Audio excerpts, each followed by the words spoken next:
Fala galera, tudo bem? Você já ouviu a expressão selacanto provoca maremoto?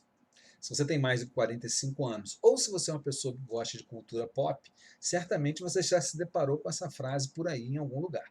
Fica comigo nesse vídeo até o final, que você vai descobrir junto comigo por que nesse dia e semana da independência do Brasil, mais do que nunca, a democracia brasileira está precisando de um selacanto fazendo um maremoto. Se você me acompanhar até o final desse vídeo, nós vamos chegar juntos à conclusão de que isso está precisando urgentemente acontecer. E agora, depois da vinheta, deixa eu me apresentar. Eu sou o Marcos Vinícius, criador deste canal, que é um espaço para análise, diálogo e busca por alguma transcendência desse estado de coisas que nós estamos vivendo. E sem ética e sem democracia, eu e você sabemos uma coisa: é impossível qualquer tipo de mudança diante daquilo que está acontecendo. Agora que eu já me apresentei, deixa eu te fazer um convite. Se inscreve aí no canal, deixa o seu like ou o seu dislike, mas no final do vídeo, fica comigo até o final e deixe um comentário. Por quê? Porque o comentário é muito importante. O comentário é que faz sentido aqui nesse canal. Por isso o nome do canal é Comenta Aí. E olha, uma coisa importante, eu respondo a todos os comentários. Chega de papo e vamos logo falar do selacanto e do maremoto de democracia. Há poucos dias atrás eu publiquei um vídeo analisando a crescente popularidade do Bolsonaro que assustou muita gente. Neste vídeo eu apontei 3 motivos pelos quais eu vejo que Bolsonaro cresceu. Eu vou deixar aqui no card, ou aqui no card, eu sempre me confundo por ser esquerdo, qual é o lado que o card vai ficar. Esse vídeo e vai conhecer essas 3 teses que eu coloquei. A partir do Selacanto, eu quero voltar com você a um dos motivos que eu apontei nesse vídeo. As forças democráticas e progressistas têm preferido, estão escolhendo viver em torno de personagens ou personalidades. E assim têm criado bolhas que não se comunicam. E esse aspecto é um aspecto muito ruim para nós trazermos de volta a nossa democracia. E eu deixo uma pergunta para você aqui, que está me acompanhando. Que futuro nós podemos esperar para a democracia se nós, que nos consideramos democratas e progressistas, estamos vivendo dentro de bolhas? Tem a bolha cirista, tem a bolha lulista, tem a bolha petista, tem a bolha petista raiz contra a bolha petista Nutella, tem a bolha do PSOL, tem tantas bolhas e elas não conseguem se comunicar em torno de uma ideia. Por isso eu quero falar com você desse fenômeno chamado o selacanto.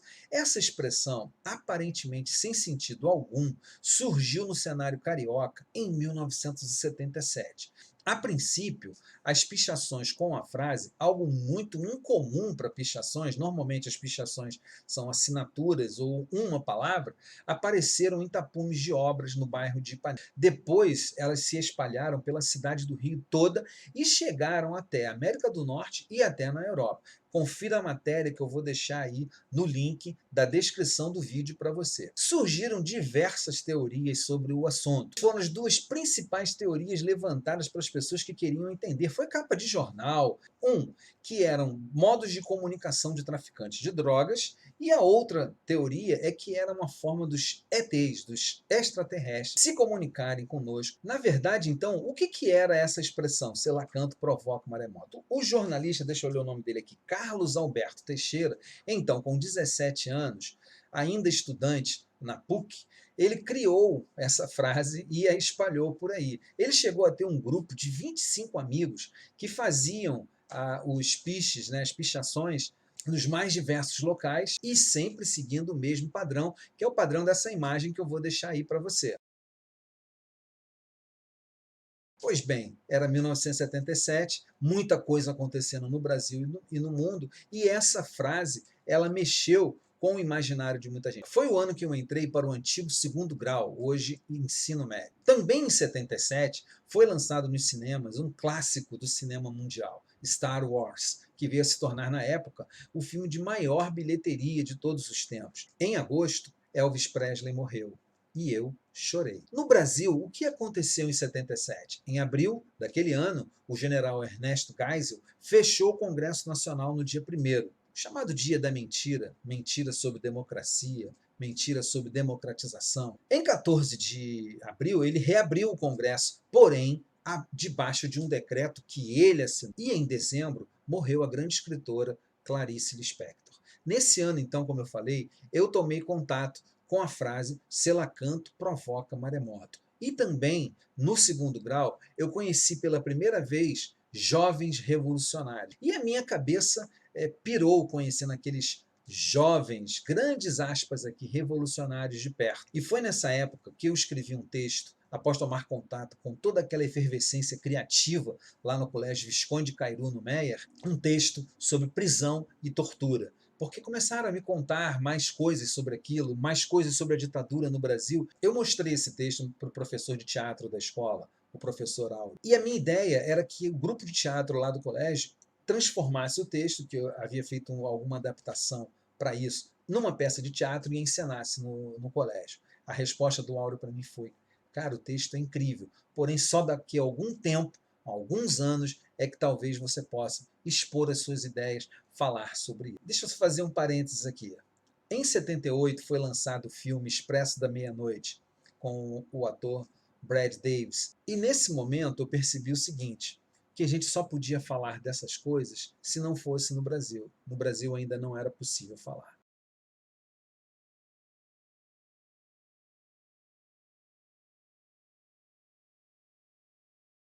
Então, uma frustração muito grande, e essa frustração culmina, inclusive, eu joguei todos os meus textos, todas as poesias, aquele texto, outros textos que eu escrevi, eu joguei fora. Eu quero fazer com você o seguinte, igual o jogo Banco Imobiliário, eu quero convidar você a voltar a algumas casas. E eu quero que você volte comigo para 1968, aqui no Brasil. Nesse ano, 1968, eu tinha 7 anos de idade, e aconteceu o seguinte, em 28 de março, o estudante Edson Lima Souto, de 16 anos, foi morto pela polícia dentro do restaurante Calabouço, no prédio da Uni, após um protesto por causa dos aumentos de preço das refeições. Neste ano também, em junho, aconteceu a passeata dos 100 mil, lá no centro do Rio, organizada pelos estudantes para protestar contra a ditadura militar.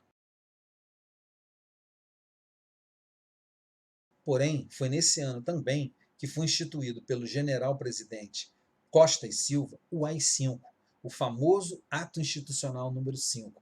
17 dias depois da instituição do AI-5, que dava poderes ao presidente para fechar Congresso, cassar Constituição, instituir a censura, abolir o habeas corpus. 17 dias depois, o Conselho Nacional de Segurança ele publicou a lista dos deputados federais caçados pelo regime ditatorial. Como eu disse, eu tinha 7 anos, eu fui com o meu tio Ari, que era funcionário do antigo Banco Nacional, e com o meu primo Antônio, à cidade. O que era ir à cidade? Ir à cidade é o seguinte, nós morávamos na Zona Norte, Tijuca e Andaraí.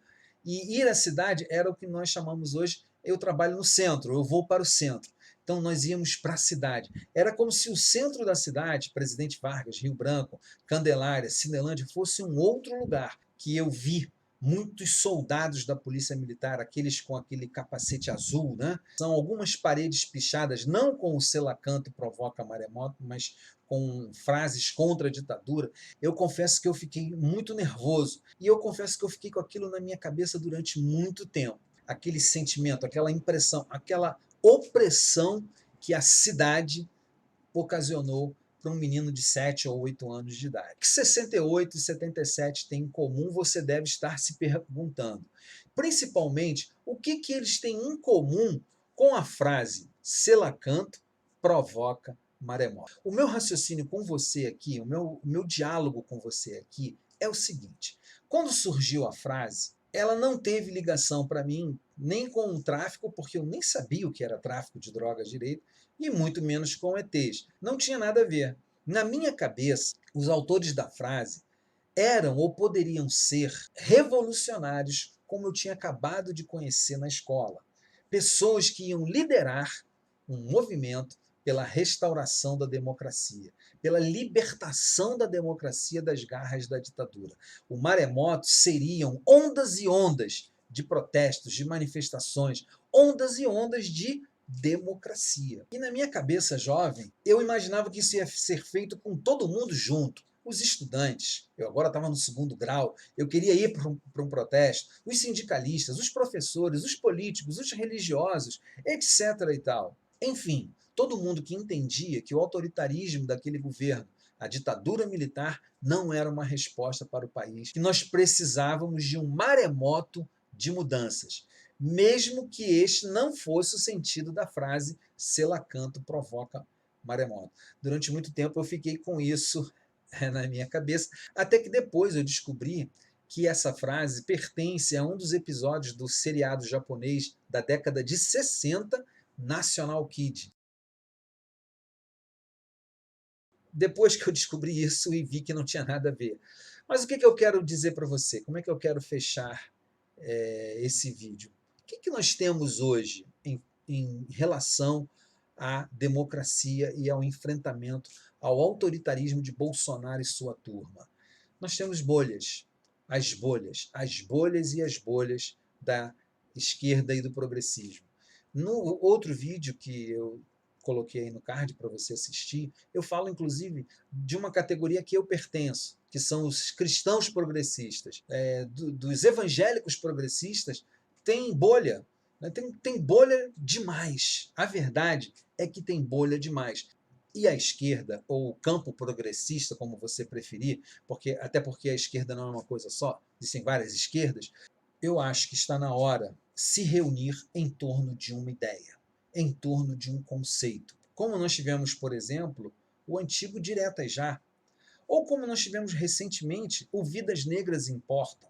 Nós precisamos de uma coisa maior, seja capaz de criar um cimento entre as vertentes progressistas, que prospere em termos de democracia, de justiça, de Estado de Direito. Está na hora da gente refazer o caminho. Sabe por quê? Porque nós estamos caminhando para uma sutil volta de atos de cerceamento de liberdade, de censura, perseguição a opositores. Vimos aqui no Rio de Janeiro, na capital, aqui onde eu moro, os guardiões do Crivella. Você não pode dar entrevista na porta de hospital público reclamando do hospital porque lá estavam os guardiões do Crivella. A minha proposta hoje com você chega de embolhamento. Não sei nem se essa palavra existe. Vamos liberar o selacanto. Vamos trazer o selacanto lá das profundezas abissais do nosso egoísmo para derrubarmos esse autoritarismo fascista disfarçado de moralismo e fundamentalismo político-religioso que tem se